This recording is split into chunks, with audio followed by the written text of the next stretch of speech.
Hey, welcome everyone. Thanks for joining me today on this 16th of November, 2023. My name's Tom Coffey. This is the Coffee Nuance Show, streaming live every day.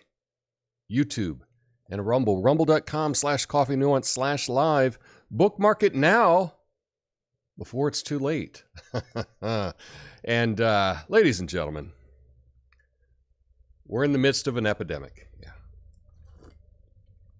No, I'm not talking about a virus. Something more insidious. It's tribalism. It's tearing through the fabric of our society, and it's playing us like puppets on a string.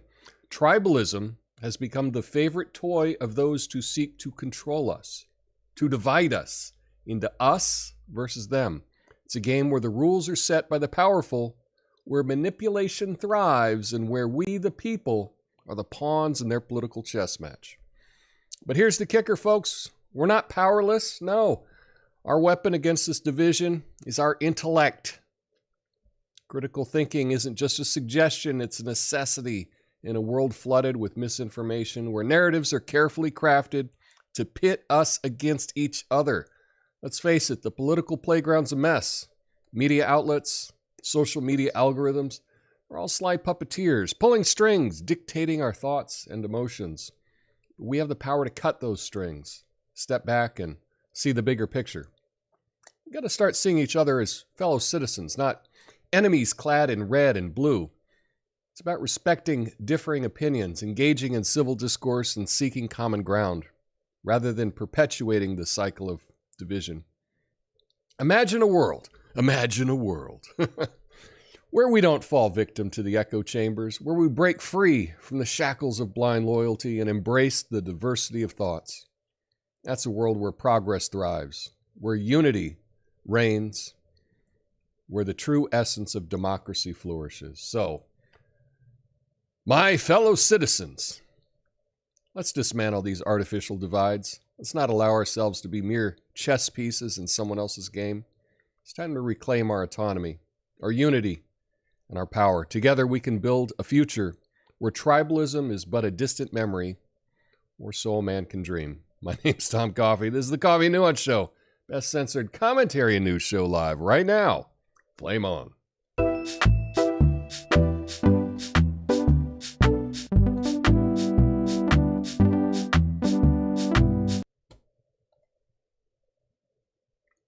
Okay, thank you for joining me today. This is an interesting topic. It kind of hits a little close to home for me. I'm going to give you a couple examples about that. But we got to talk about what we can do about this. Can we do anything about this? Well, let's find out. So here's some suggestions on how to detribalize. And it's almost impossible. But you want to lead by actions and not words. You know, sometimes actions speak louder than words. Show your behavior and actions what it means to engage respectfully with diverse perspectives, even if the other people are complete idiots.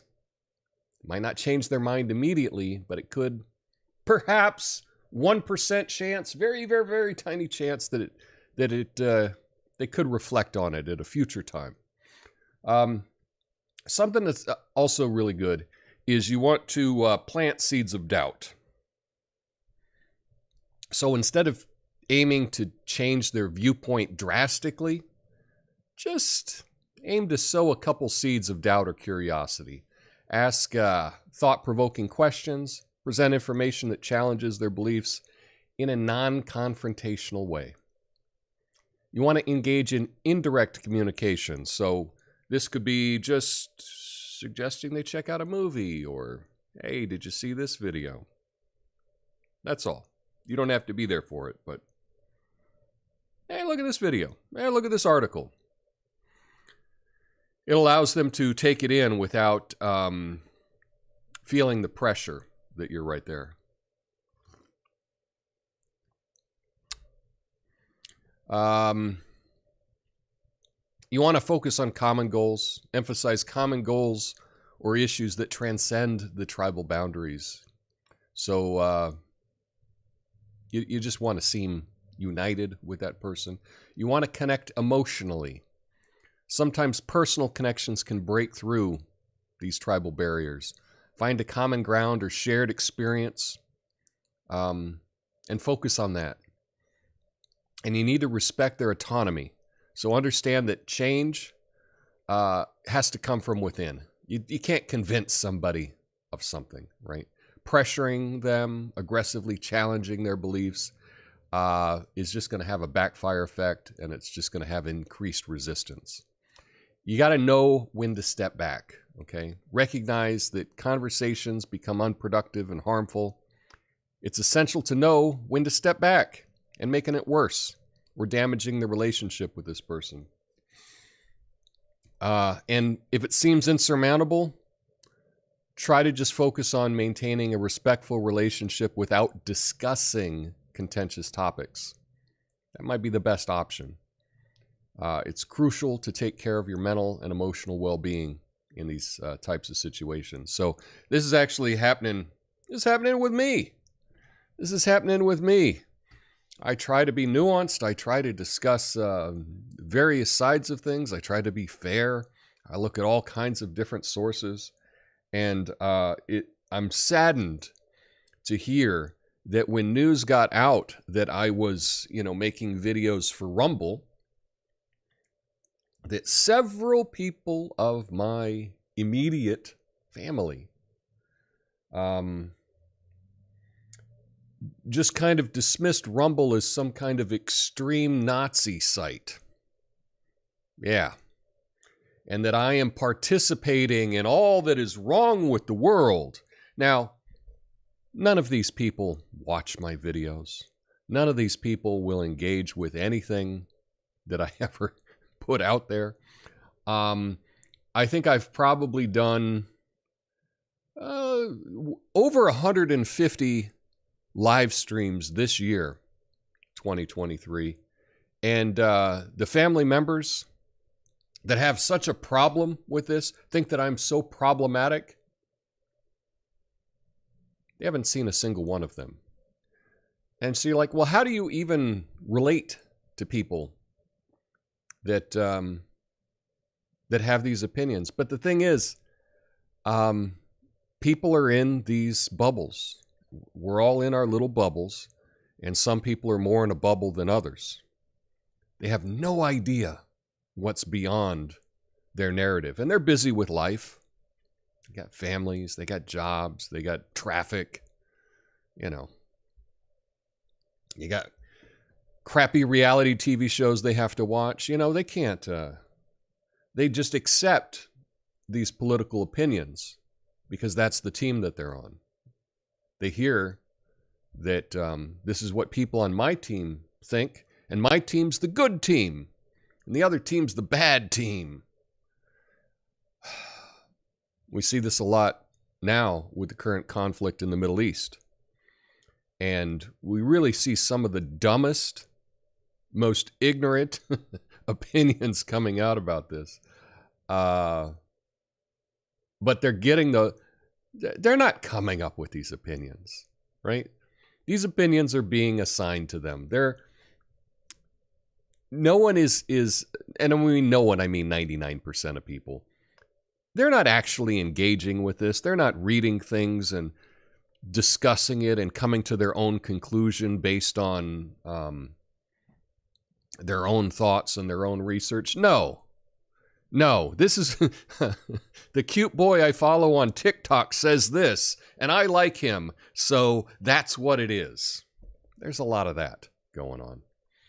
I was really shocked to hear such negativity about Rumble as a video platform from, well, I didn't hear it directly, but that different people that are not close or that even talk much at all had very similar opinions about the dangerousness of Rumble as a platform. And to me, this is an indication, because both of these people don't do any research on anything. I would bet a pretty good amount of money, and I think it'd be a safe bet that none of them have actually read an entire news article this year. But that this is being pushed for an obvious reason. This is being pushed because the people that oppose free speech are the people whose ideas don't stand up to scrutiny, right? So if you've got dumb ideas that logic can just show how dumb these ideas are, well, then you got to make sure that people can't hear that argument. And the way you do that is you demonize them. And the number one tool for this is tribalism. And so I've been thinking, how the heck am I going to even coexist? What is Thanksgiving dinner going to be like? I think for the main part, my goal is just to maintain a nice relationship with them and hopefully not discuss anything political at all. Because it just seems to have the backfire effect. It's really disheartening to me. Honestly, if there was someone in my life that I thought was, I don't know, really bright, well-informed, thoughtful, logical, I might not agree with them right off the bat, but I'd hear them out. And it hurts when people won't do that. And the thing is, I think back to when I was younger, I didn't look into anything. And I was dismissive of people that were not on my team or not in my bubble or whatever. I did the same thing. And it hurts me to think that I did that. Because I pushed away people in my life for no reason other than I was being tribal. And, some of those people aren't even around anymore. And I'm really hurt that I did that, and then I'm hurt by what's happening even today. So it's got an interesting show that we're going to get to today. This is kind of the topic.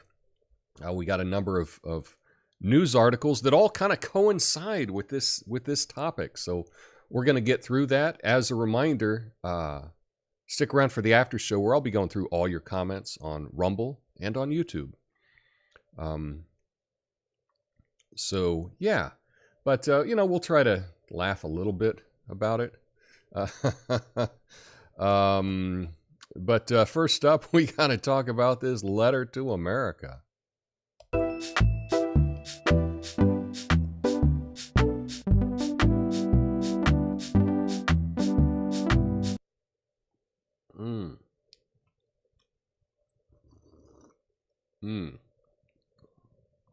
Yeah, this is nuts. This is absolutely nuts. But again, when you're 20 years old, you think you're smart. I think back to when I was that age. Man, I tell you what, one of the greatest, before I even get to this story, I just want to tell you one of the best things that I did in my life is at 17, I moved to Austria. And rather than starting college, I did a year over there doing social work and stuff. And I got to meet people from different parts of the world.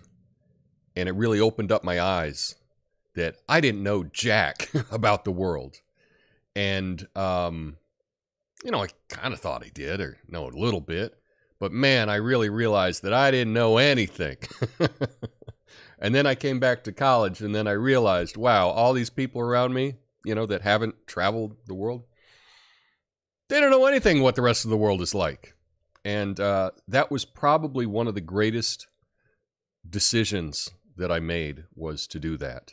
And if you haven't lived anywhere else, Or if you haven't traveled anywhere else, I would really encourage you to do it. You know, we got one shot at this thing, as far as I know. So I hope you can go out and travel the world a little bit, even if it's just, you know, your 2-week vacation that you get every year. I think there was nothing more valuable for me. Anyway, let's get to this story on Letter for America. Let me reset.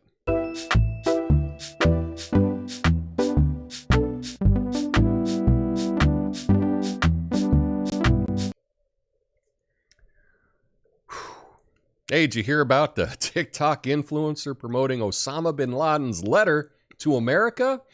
It's a bizarre episode of Influencers Gone Wild. I guess now TikTok isn't just for dance challenges and cute pet videos. No, it's for rebranding historical villains, too. Next up, watch out for influencers recommending Mussolini's pasta recipe as a trendy Italian dinner party. Yeah.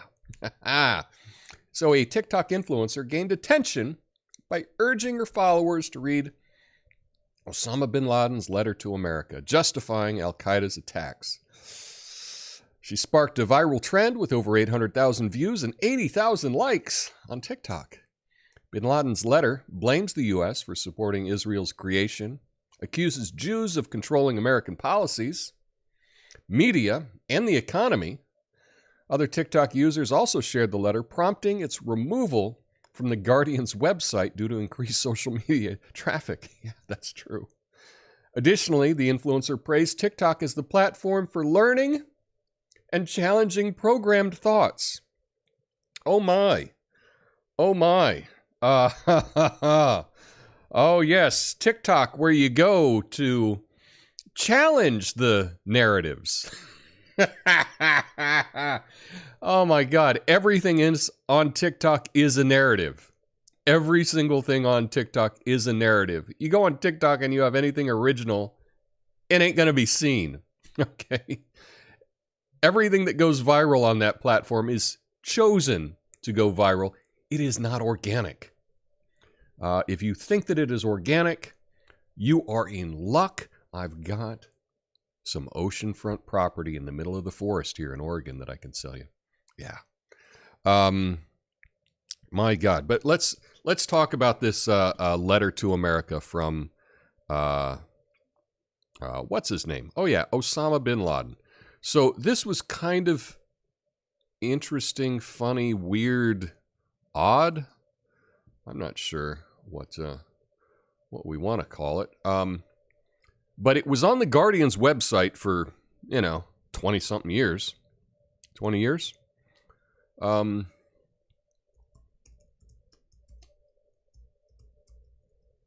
want to show you something here, just as a little aside. Okay.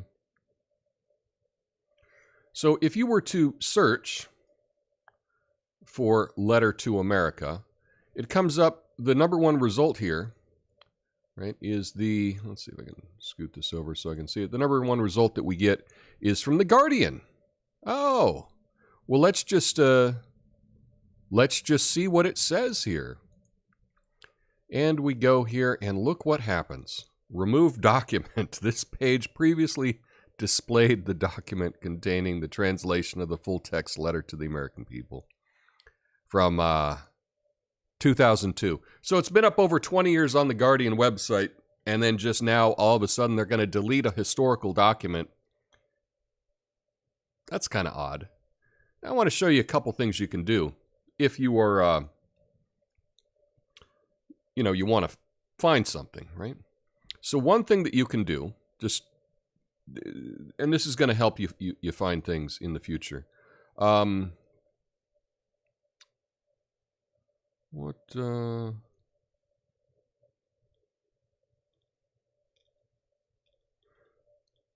Well, we can scroll down and we can see that it's here. Now this is kind of odd. This is weird. But what I was going to show you how you can click on it to find a cached file, but for whatever reason now Google has removed the cached version of this, which is odd that Google would remove the cached version. So here, for example, normally when you do a Google search, you'll find these three. Oh, my bad.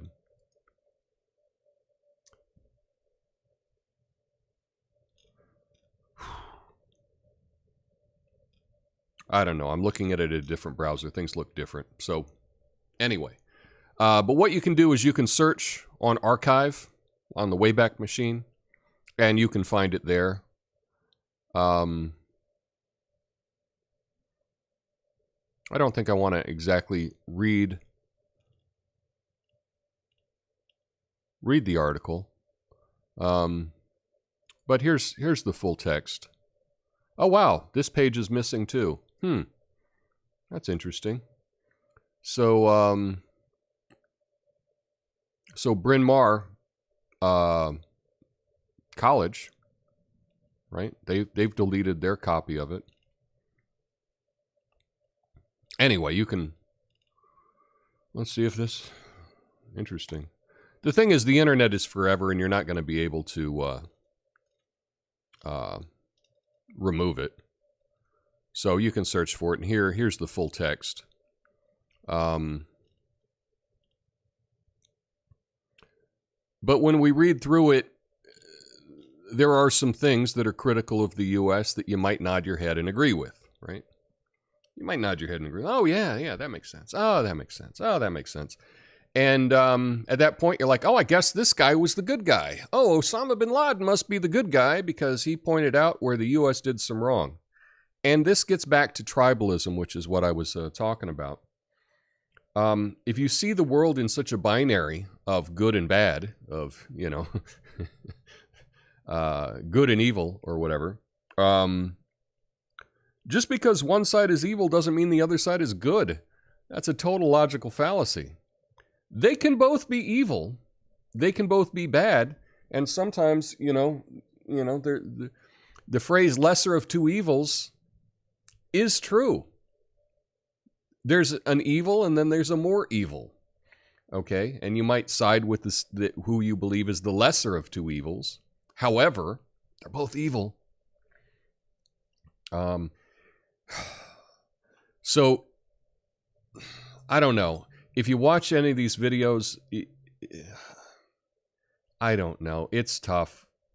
It's just cringy to see how little some people know. And then I think about how could I reach somebody with such a ignorant understanding of the world? And it's really tough to do. You know, I would go back to the phrase that I used on Tuesday. You know, is it really that simple? And I can't even remember if that was the phrase or not. I don't know. I don't know. But yeah, so these videos have been going viral on TikTok. Reading Letter to Americans about Osama bin Laden. And here's the reality, right? We were told at the time they hate us for our freedom. And any thinking person would conclude that that is nonsense.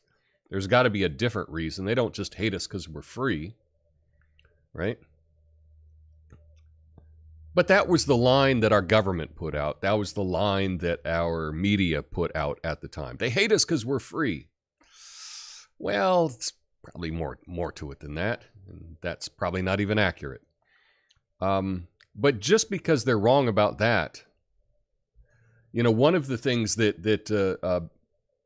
bin Laden made the case for was because the United States government did, you know, supported Israel and, you know, bombed Iraq and, you know, killed hundreds of thousands of people over there, that because the United States, the people of the United States elected them, then therefore the people of the United States are guilty and are open for terrorism. That was in that letter too. But these TikTok kids don't. I guess they missed that part. I don't know.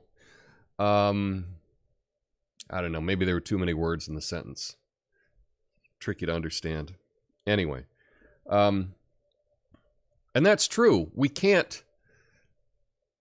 I certainly do not want to be held accountable for what the corrupt government does. I didn't vote for them. I don't support them. You know, hashtag not all, right? And that way of thinking is things that led to the, the incident in Israel. Is that way of thinking. And that's a terrible, terrible way of thinking. It's not logical whatsoever. And these bad ideas need to be addressed. And that's why I just want you thinking about, how do you talk with someone who has a tribal argument? It's tough. It's tough. So speaking of that, let's get to the next one. It revolves around the same thing.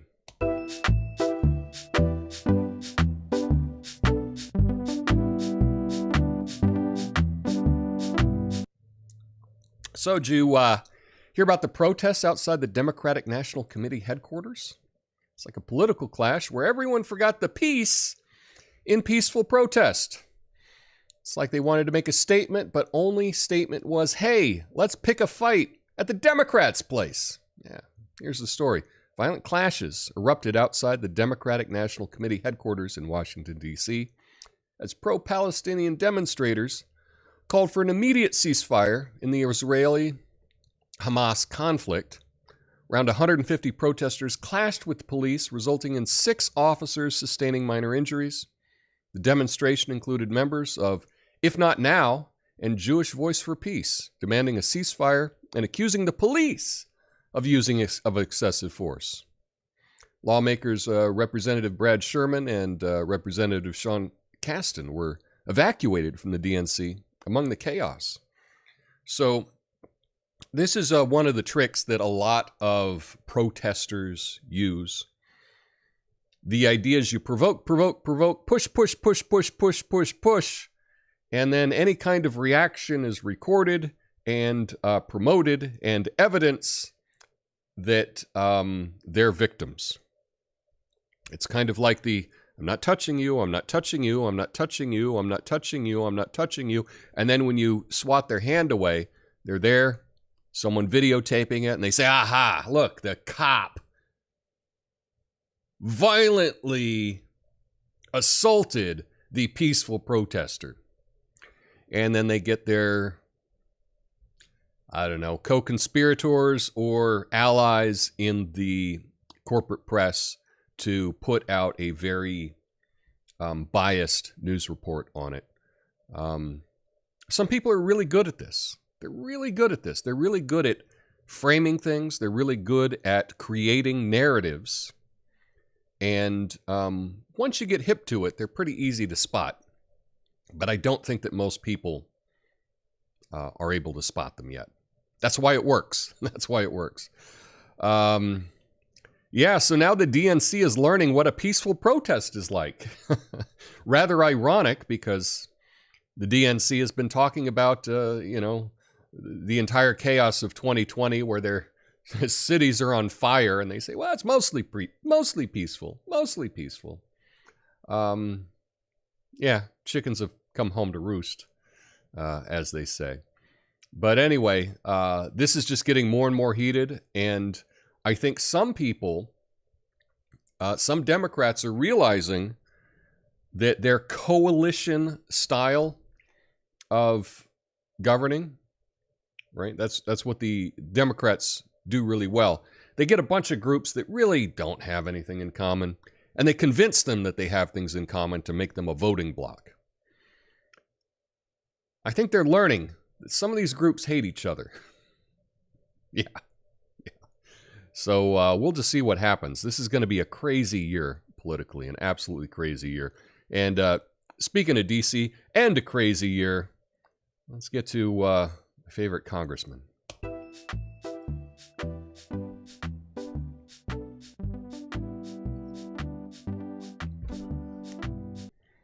Oh, yeah. Oh, man. Sad day. Sad day. I'm crushed, you know. You know you're in trouble when the Ethics Committee, their report on a congressman reads, How to Not Use Campaign Funds 101. Yikes.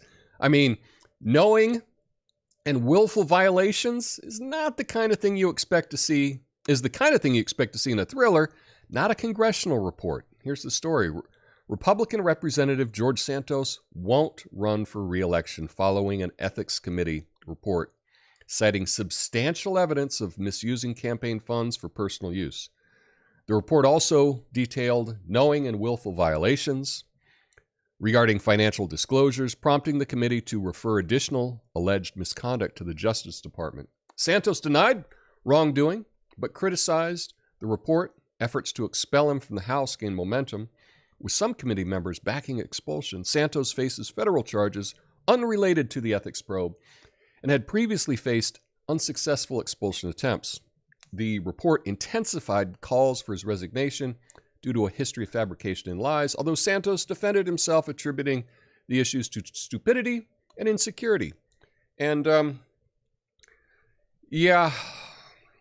this is tough. Again, everyone is innocent until proven guilty, and in this case, it does appear, while George Santos was pretty shady, running up in his election, that he did repent and asked for forgiveness and made a pledge to be truthful while he was serving in the Congress. I thought that was a great pledge. I would love all Congress people to take the Santos pledge and say that they will not lie while they're working for the people. I think it's a great pledge, and I was really rooting for his to be reformed, I guess. I was really rooting for that. But now it looks like the pressure is too much, so he has decided he is not going to run again, which is too bad. I was just talking maybe it was last night, that he needed some better merch for his re-election campaign. But alas, I guess it's not going to happen, so I guess I won't be getting a cool George Santos ball cap or anything. Now, just because I find him amusing does not mean that I support his policies, right? We can like people even if we don't agree with them, right? And I encourage you to do that. Find a politician that you don't agree with, but you like him for whatever reason, you know? If you can do that, you can break out of this tribalism thing. I was criticized by someone close to me for being a fan of MTG. And I'm like, look, I don't agree with MTG on a ton of things, but I like her. And I like the fact that she's brash and she's stating her opinion and, challenging the power structure. I get a kick out of it. She amuses me. And so that's the thing. You're allowed to like people that you don't agree with. You're allowed to dislike people that you do agree with, right? That's how you get out of this whole tribalism thing. You got to break out of it. That's my challenge for you. If you're a Republican, find a Democrat. Find a Democrat. You don't have to agree with them on everything or on most things, but that you just kind of like because you think that they have integrity or whatever reason that you find them appealing. And if you're a Democrat, try to find a Republican. You don't have to agree with their positions on abortion or whatever. You don't have to do that. But is there something about them that you like? Because that's how you can break out of this tribalism thing that all the NPCs, all the zombies walking around us that we're interacting with in our life, that's something they can't do. They're not capable of that. But you are. You're capable of that. So that's what I encourage you to do. Find somebody you totally disagree with politically, but you still kind of like. Yeah, do it. That's my challenge for you today. See if you can come up with someone. You know, there's a lot I don't like about AOC, but I get a kick out of her. I do.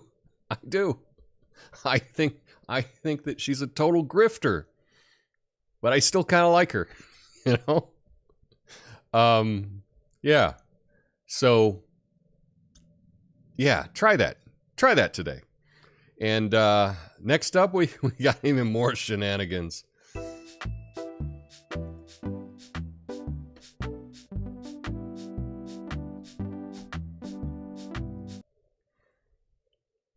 Oh my goodness.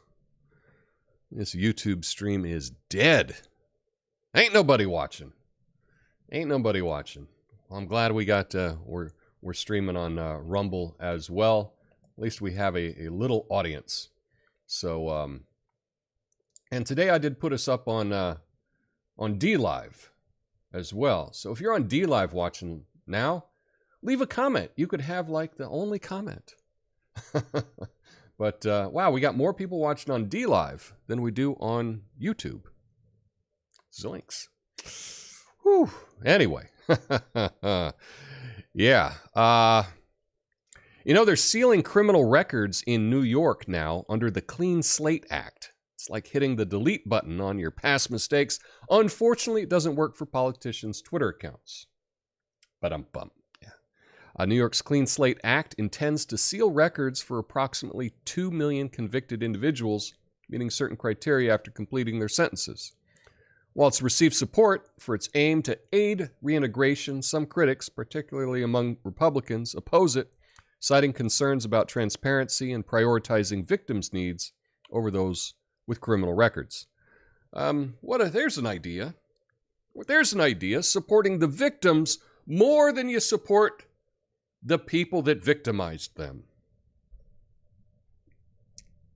Crazy.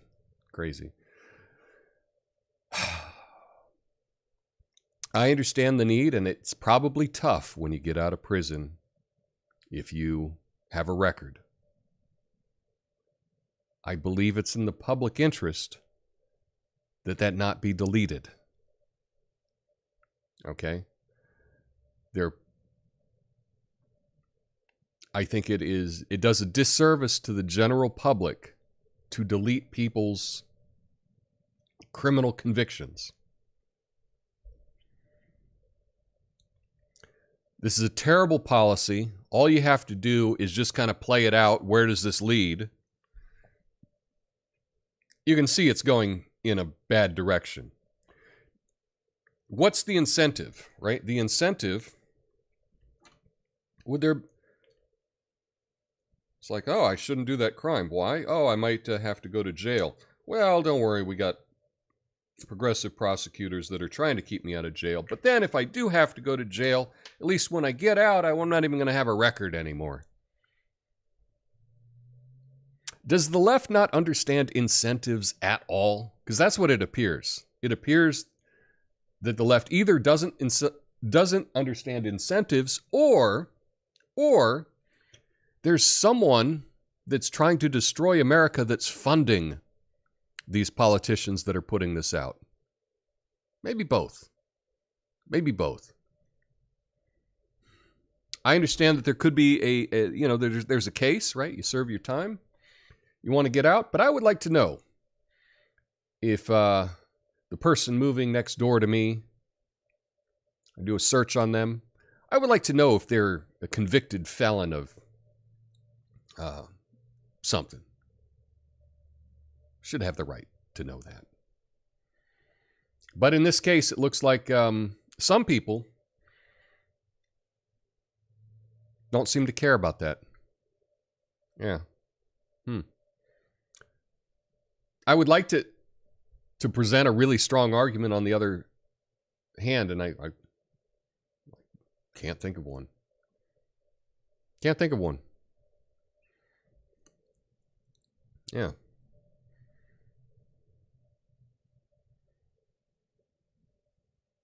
I tell you what, I'd be really upset. People have committed crime against me and my family. Crimes against me personally that they've gone to prison for. And if they were to get out and then have their conviction just erased, no. I don't think you can convince me that that's a good idea. You can try, and I guess I'm open to hear it, but whew, man. To me, this is just dumb. So I'll just move on to the next story. Even more political courtroom shenanigans.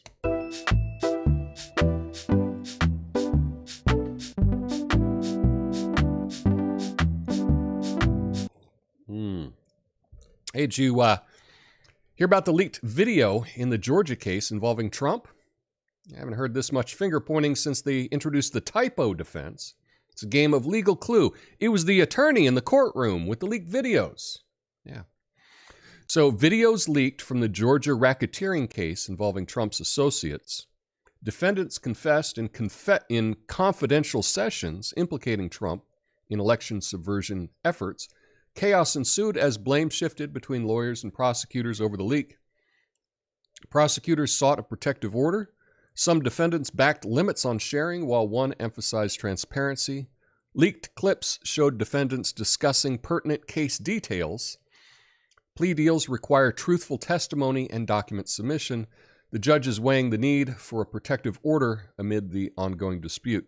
So, to me, what this indicates is I cannot believe the plea deal of anyone if this were intentionally leaked.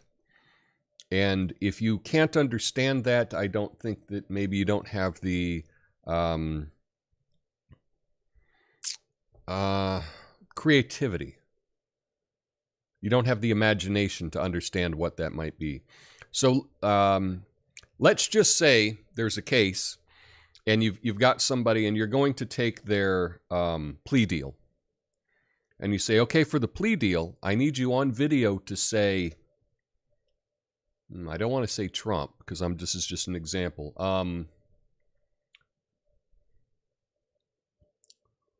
Ronald Rump, the defendant. Okay, I need you to say that Ronald Rump knew and he was in on it and it was his idea. Okay, so you make that confession on videotape and we'll let you off. Okay, they say, okay. They say, but wait a minute.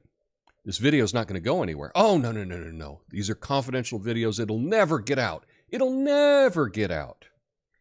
So they say, okay, yeah, Ronald Rump, it was all his idea in the video. And then they leak that video. Is there any way that you can trust that? I don't see how you can. I don't see how you can at all. This case is so now in the future for this particular case, what the judge has said is that if you want to see these testimonies, you have to come to, I don't know if it's the judge's office, but the court, not bring in any recording information. You can take notes, but you have to come into the secure room and watch it, and you can take notes. But the fact that this was leaked and got out just tells me that this whole case is garbage and they're trying to muddy the waters. And, probably, maybe in 50 years, this whole conspiracy will come out. But until then, we're in different tribal camps on what you think about all of these cases against Trump. Crazy stuff. This kind of thing should never, ever, ever happen. But it did. And you got to ask why. Why did it happen in this one case? Anyway, we need some good news. So let's get to the good news of the day.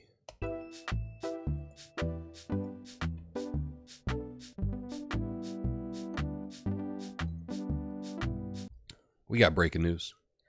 Walking 7,500 steps a day slashes surgery risks. Who knew, right? Forget the apple a day keeps the doctor away. It's more like 7,500 steps a day keeps the complications at bay. Surgeons must be baffled, thinking we trained for years and now we just need patients to hit the pavement. It's like they're saying, move it or lose it, literally. So a study from the Medical College of Wisconsin found that walking 7,500 steps a day can significantly reduce post-surgery complications by over 50%. Even for those with higher BMI or health issues, this level of activity lowered risks like infections or slow healing. Improved fitness levels seem to help the body handle surgery much better.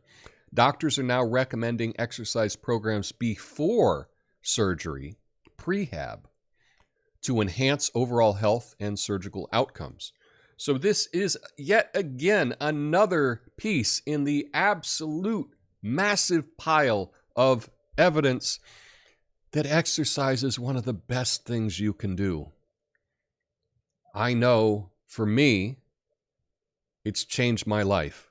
And every time I get more and more evidence, and this could just be, you could say, oh, Tom, isn't that, aren't you just finding the stories that match the way you think? You could think that. Is that confirmation bias? Perhaps. But you need to determine that for yourself. But I think that this is a very powerful news.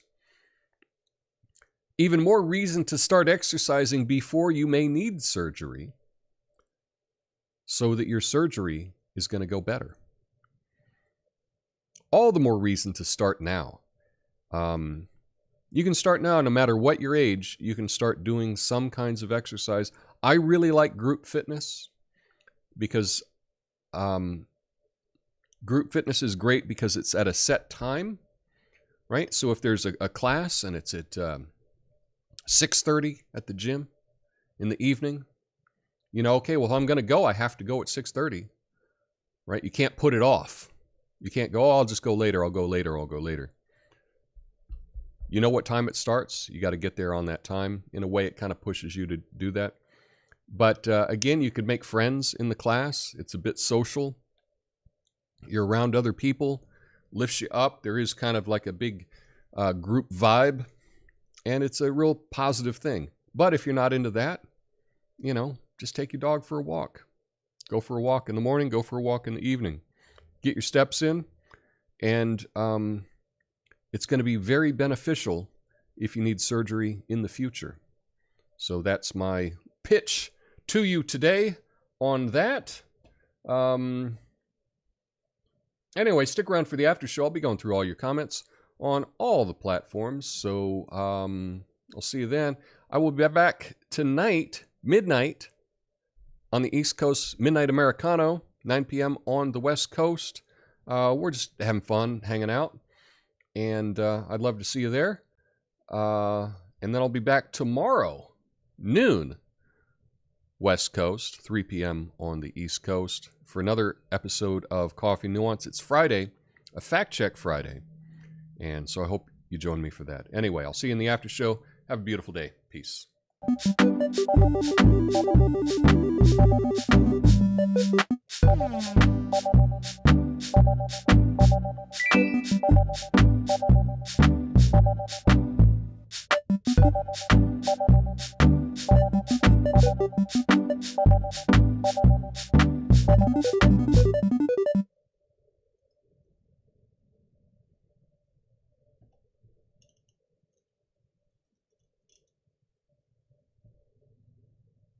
Welcome back.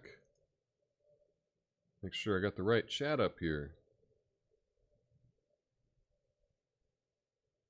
Where did it go? There we go. Boom. Okay. Hashtag Rumble Gang. Glad to see everyone there. Hey, Oh man, I forgot to do this earlier.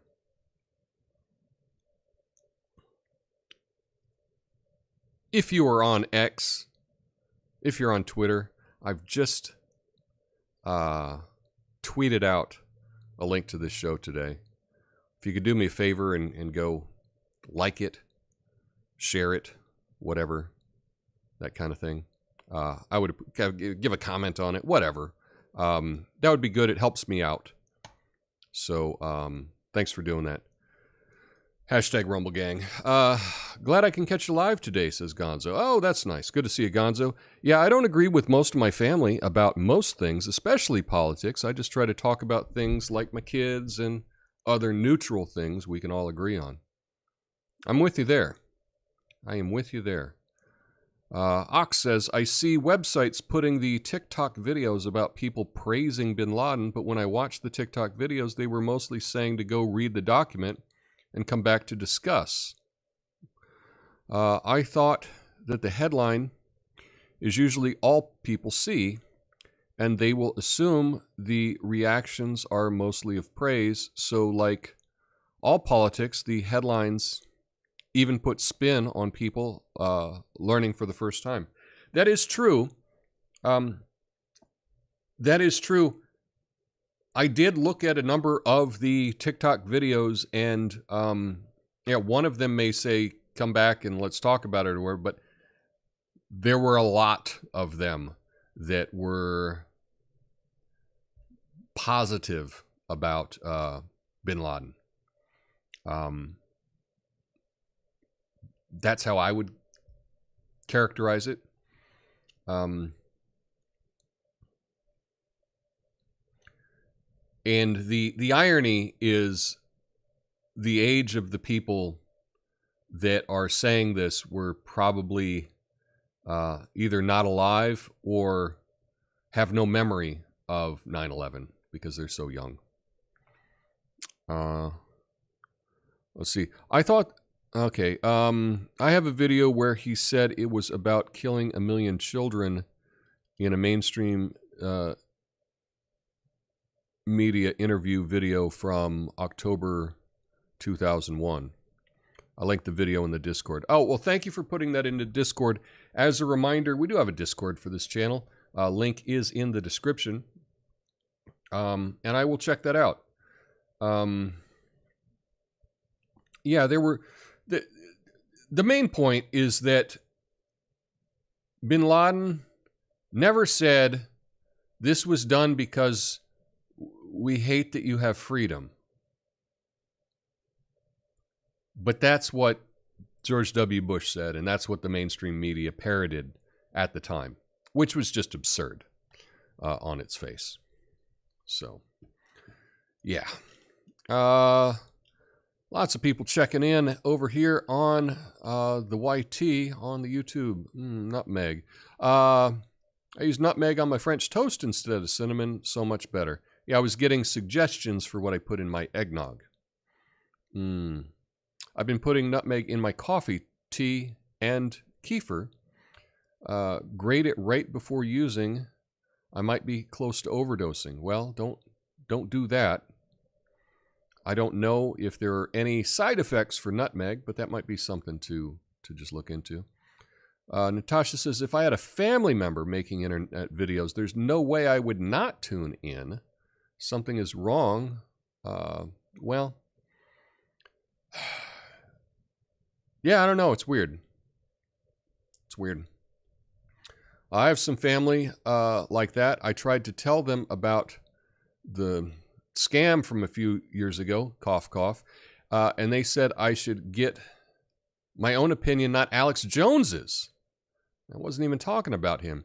Yeah, that was one of the lines about the Rumble platform that I got, was that I was somehow, that they, that Alex Jones makes so much money on Rumble. And I was like, okay, and they're like, yeah, but they platform Alex Jones. And I was like, and? Like, they platform me. I don't know the point. It says, They say I'm a conspiracy theorist, but they have never read any of the books or seen any lectures or any papers to know what I'm talking about. That's very true. And they're calling something turbo cancer in some online venues. That's also true. That's why around certain people, I don't really talk or participate in conversation because they all believe the BS. I get it. You know, they say, you know, back in the day,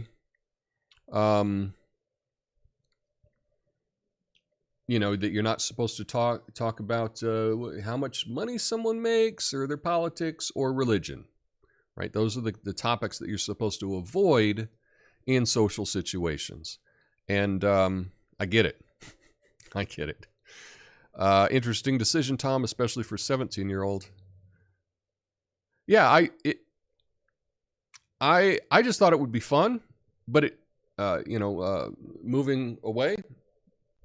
And fortunately, I was encouraged to do so. You know, I had supportive people around me that were able to make that happen. And I'm grateful for that because I know that not everybody has that opportunity. But it was really, really great for me. Are YT shorts the same thing as TikTok?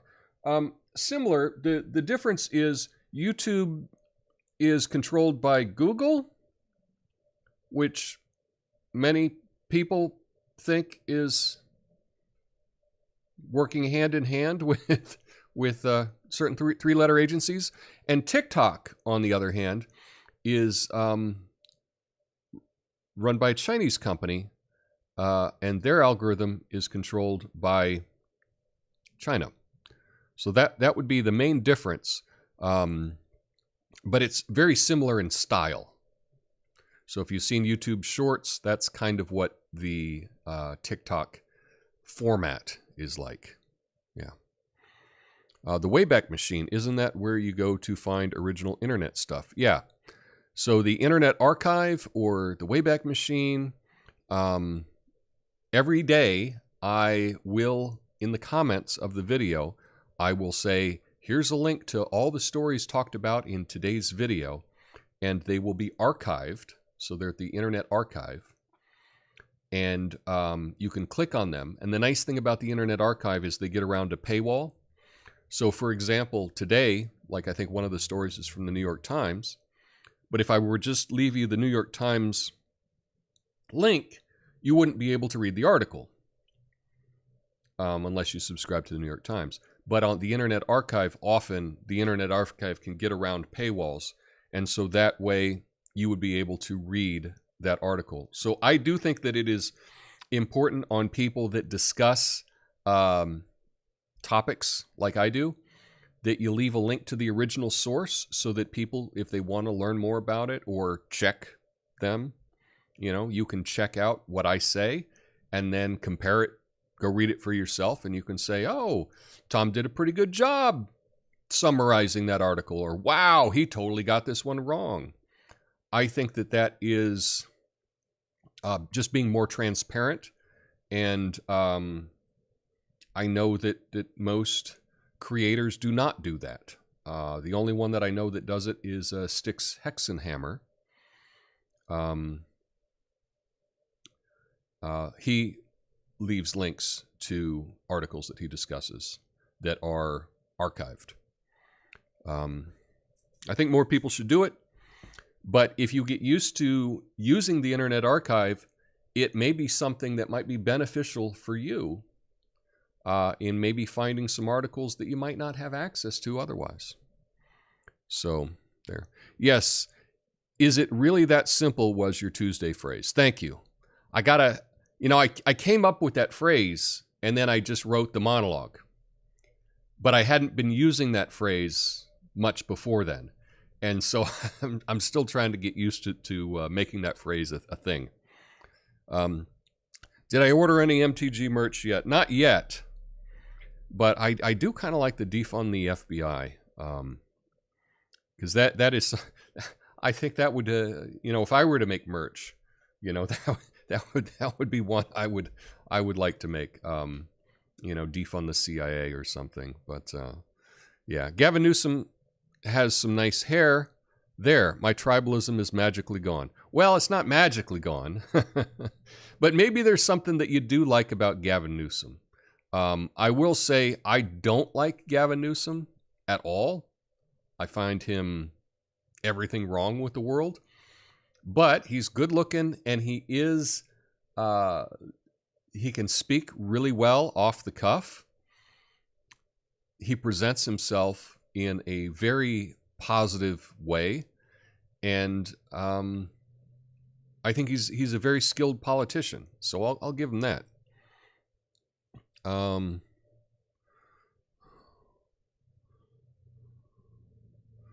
Let's see.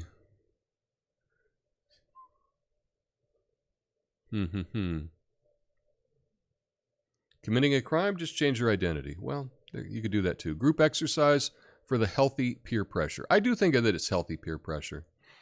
You know, I did substitute a class recently, and this was very interesting, and it was chair dance aerobics. Okay? So you sit on your chair, and so it was for people that were older or were not able to stand and do exercises, but they still wanted to get some exercise.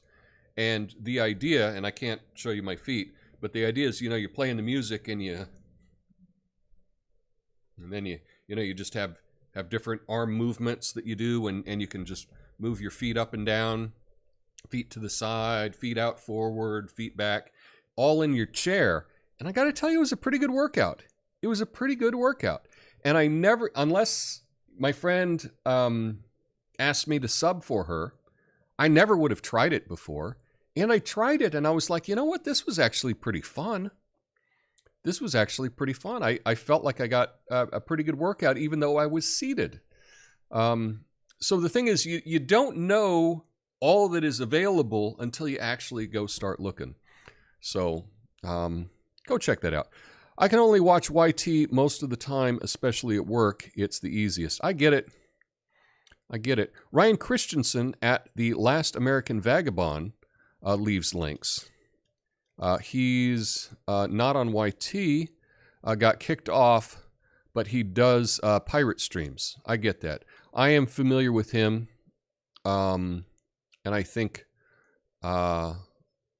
he's very well researched.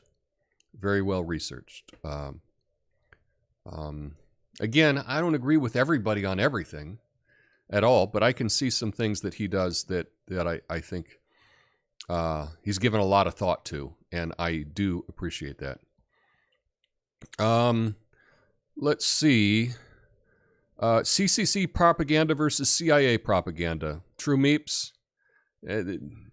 You nailed it. That's pretty much the difference between the two platforms. Yeah. No say, hombre. Thank you, Gonzo. You're using it now. Very good. Well, I hope that phrase takes off. You know, if you don't know, you can just say, no say, hombre. Eerie Fairy says, yes, I'm a mod for him. He does pirate streams. Oh, very cool. Well, that's good to hear. That's good to hear, and I always appreciate hearing who you all check out, because if you are watching me and you're watching someone else, then we probably have a little bit in common, and I might get something out of checking them out. Although right now, I gotta say, doing the 2 streams a day is really, and putting together material for it is takes a lot of time. Doesn't leave a whole lot of extra time to watch other people, but that is something I look forward to.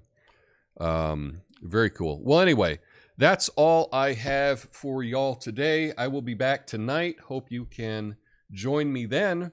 And if not, I will be back noon tomorrow, 3 p.m. on the East Coast for Fact Check Friday. So until then, peace.